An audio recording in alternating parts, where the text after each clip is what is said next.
कृष्ण आ गए हैं पांडवों की तरफ। तो कृष्ण की गाइडेंस है ना। देखो युद्ध वुद्ध में ना सैनिक नहीं जीतता, युद्ध में जीतते ही स्ट्रेटेजी। जिसको पता है कि युद्ध जीतने के लिए लाठी भाला नहीं चाहिए, दिमाग चाहिए, उस उपदेश का नाम है गीता। और ये वैसा वाला मोटिवेशन नहीं है Arjun you can do, you can do. Gita क्या है देखिए, Gita is the part of a book called Mahabharat. और महाभारत के युद्ध में एक क्राइसिस की सिचुएशन है। There is a crisis. बहुत दिन से युद्ध की तैयारियां चल रही हैं, सब लोग तैयार हैं, अपना लाठी भाला धनुष वनुष लेके सब तैयार है, प्रैक्टिस कर रहे हैं, रिहर्सल करेंगे, चलो युद्ध होने वाला है। तो पांडव और कौरव के बीच का झगड़ा है। पांडव वनवास वगैरह से लौट गए हैं, अब वो कह रहे हैं कि भाई हमें हमारे जमीन वापस दो। Duryodhan the head of Kaurava family, मतलब फैमिली तो नहीं, कौरव यंग जनरेशन का जो हेड है, he refuted, he refused। काहे का अधिकार हमें से। और तब पांडवों को गुस्सा आ गया। उन्होंने कहा अच्छा ठीक है, Yudhishthir is suppose to be the most ethical person in Indian tradition, इसलिए उनका नाम है धर्मराज। या धर्म का मतलब मजहब से नहीं है कि पूजा पाठ करते थे, धर्मराज का मतलब मॉरल पर्सन, इथिकल पर्सन। वो बोलो चलो छोटे भाई दुर्योधन कोई बात नहीं यार, हमें सिर्फ 5 गांव दे दो, कोई बात नहीं। हालांकि उस जमाने के गांव आज के जिले के बराबर होते हैं, है ना, साइज गांव जैसा नहीं था, थोड़ा बड़ा था। And Duryodhan denied even for that. और तब हुआ कि अब तो भाई युद्ध करना ही पड़ेगा। फिर युद्ध की तैयारियां हो गई, कुरुक्षेत्र लोकेशन तय हुई कि वहां युद्ध होगा, वहां दोनों सेनाएं पहुंची। अर्जुन पर पूरे स्टेक्स थे, उधर कर्ण इधर अर्जुन। कि युद्ध तो इन दो के बीच में ना, बाकी तो साइड हीरो टाइप से लड़ेंगे। मेन जो बैटल होगी वो इन दो के बीच में होगी, कर्ण उधर से अर्जुन इधर से। कृष्ण आ गए हैं पांडवों की तरफ, which is the most strategic move by the Pandavas. तो कृष्ण की गाइडेंस है ना। देखो युद्ध वुद्ध में ना सैनिक नहीं जीतता, युद्ध में जीतते ही स्ट्रेटेजी। जिसको पता है कि युद्ध जीतने के लिए लाठी भाला नहीं चाहिए, दिमाग चाहिए।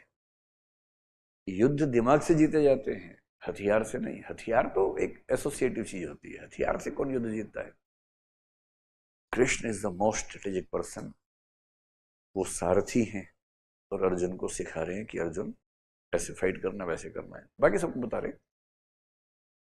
युद्ध की शुरुआत है, कृष्ण रथ लेके गए, पीछे अर्जुन जी हथियार के साथ तैयार हैं, पहुंचे। अब युद्ध शुरू होने वाला है। इंडियन सिस्टम बड़ी अच्छी बात है, युद्ध भी शुरू होगा तो बड़ी मोहब्बत से होगा। दोनों तैयार हो जाएंगे, रेडी रेडी रेडी, शंख फूका जाएगा, उसके बाद शुरू होगा। ये नहीं कि रैंडमली पत्थर मार दिया किसने, ऐसा नहीं होता है, कोई दंगा थोड़ा ना हो रहा है। युद्ध है, प्रॉपर सिस्टम है। दोनों सेनाएं तैयार हैं, रेडी हो रही हैं युद्ध के लिए। इतने में अर्जुन को परेशानी हुई, जिसको बोलते हैं जी में चलाना। कभी कभी होता है ना कि हम ऐसी सिचुएशन में अजीब सा लगने लगता है, उबकाई आने लगती है कि नहीं ये नहीं हो पाएगा मुझसे। अर्जुन ने कहा कृष्ण जी नहीं हो पाएगा मुझसे। कृष्ण ने कहा अरे भाई माहौल देख रहे हो, नहीं हो पाएगा। ये वैसे ही किसी बड़े सिंगर के नाम पे शो बुक कर लिया, सिंगर स्टेज पे जाके बोल रहा है नहीं गा पाऊंगा मैं, फिर डर लग रहा है। अरे ऐसे थोड़ा ना होता है। सारी जनता आई हुई यार, पूरा इतना बड़ा आयोजन है, युद्ध होने वाला है, तुम यहां कह रहे हो कि नहीं हो पाएगा। सारे पांडव घबरा गए कि हमारा मेन सैनिक कह रहा नहीं खेल पाऊंगा। तब कृष्ण को लगा कि इसको समझाना जरूरी है। फिर कृष्ण ने उनको उपदेश दिया, he preached him at length. उस उपदेश का नाम है Gita. And the basic purpose of this text, this book is to motivate a demotivated person. इसलिए कुछ लोग कहते हैं कि मोटिवेशन का इतना बड़ा टेक्स्ट आपको दुनिया में नजर नहीं आएगा। और ये वैसा वाला मोटिवेशन नहीं है Arjun you can do, you can do, yes you can, ये वाला वैसा मोटिवेशन नहीं है। ये गहरा मोटिवेशन है, थॉटफुल, माइंडफुल, फिलोसॉफिकल मोटिवेशन है।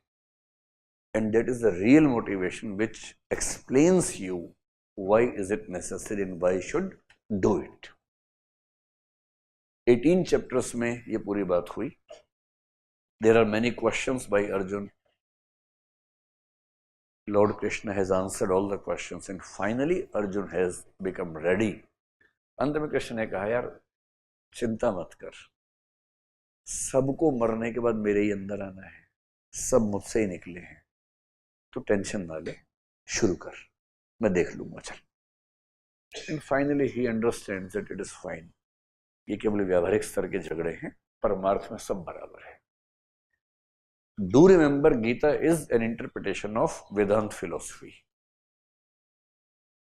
And that is why all the beliefs mentioned in Gita belong to the Vedantic school of philosophy. इसलिए उसमें वो सारी की सारी कंसेप्शंस हैं, सारे कंसेप्ट्स हैं जो वेदांत में माने जाते हैं.